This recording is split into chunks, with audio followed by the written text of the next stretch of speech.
Oke, assalamualaikum warahmatullahi wabarakatuh. Hari ini saya akan membahas kekurangan kerja atau magang di Jepang ya, karena sebelumnya saya sudah membahas tentang kelebihan kerja di Jepang atau magang di Jepang. Hari ini saya akan membahas kekurangannya, oke? Yang pertama itu ialah perpindahan. Berbeda dengan Tokutegino, untuk program magang itu jika ingin pindah sangat susah ya, karena program magang dan Tokutegino itu berbeda, oke? Jika kita mengalami permasalahan kerja seperti lingkungan toksik, bos yang galak, pastinya kita ingin pindah ya, tetapi terkadang kita tidak bisa mendapatkan keinginan tersebut. Saya sarankan untuk teman-teman, jika ingin bekerja ke Jepang, lebih baik kalian mengambil program TG atau Tokutegino ya, karena untuk proses perpindahannya itu cukup mudah jika nantinya teman-teman mengalami problem atau permasalahan saat kerja seperti mendapatkan lingkungan yang toksik, bos yang jahat dan lain sebagainya ya. Tetapi jika teman-teman sudah magang di Jepang, saya sendiri juga pemagang, kita harus sabar sampai 3 tahun dan nantinya kita bisa proses lanjut ke program Tokutegino, oke? Dan yang kedua itu biaya.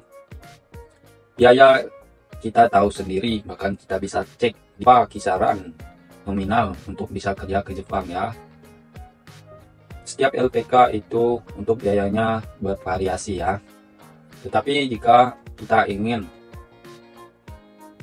mengambil atau menggunakan dana talangan itu bisa juga ya, tetapi tidak 100% menggunakan dana talangan. Kita mesti harus menggunakan setidaknya 30 juta ke atas untuk biaya masuk LPK dan lain sebagainya. Dana talangan itu hanya dipergunakan untuk biaya pemberangkatan, oke, pengurusan dokumen dan lain sebagainya.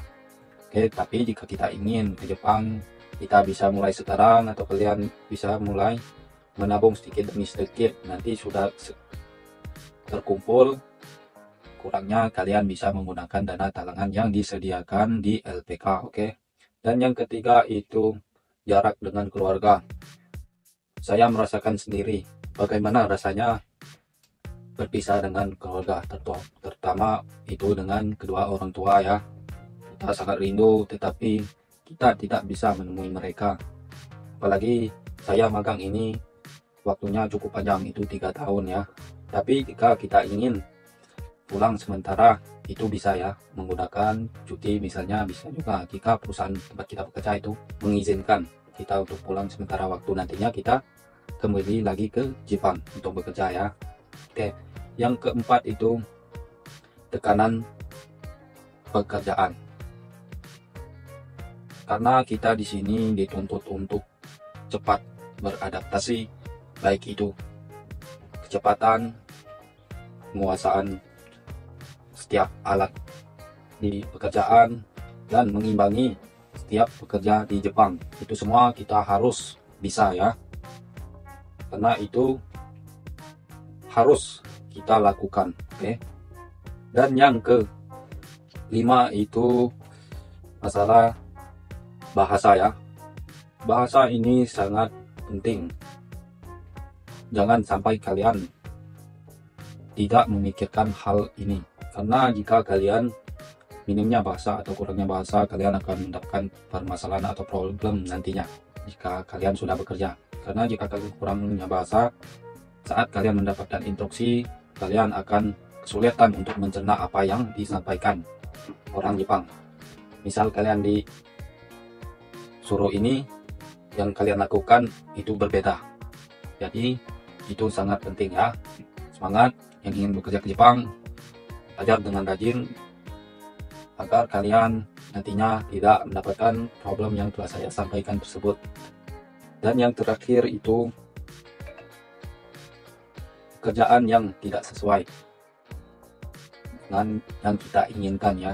Terkadang kita pengennya mendapatkan lingkungan pekerjaan yang baik, lingkungan yang nyaman, bos yang baik, tapi nyatanya kadang kita tidak mendapatkan apa yang kita inginkan tersebut.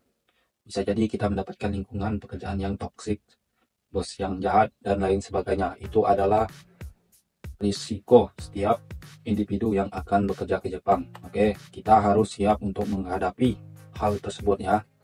Oke, itu saja yang dapat saya sampaikan. Terima kasih yang sudah mendukung channel ini. Jika kalian ingin mulai bekerja, ingin belajar bahasa Jepang mulai sekarang secara mandiri, saya akan sediakan materinya khusus untuk kalian, harganya murah. Oke, terima kasih. Saya ucapkan wassalamualaikum warahmatullahi wabarakatuh.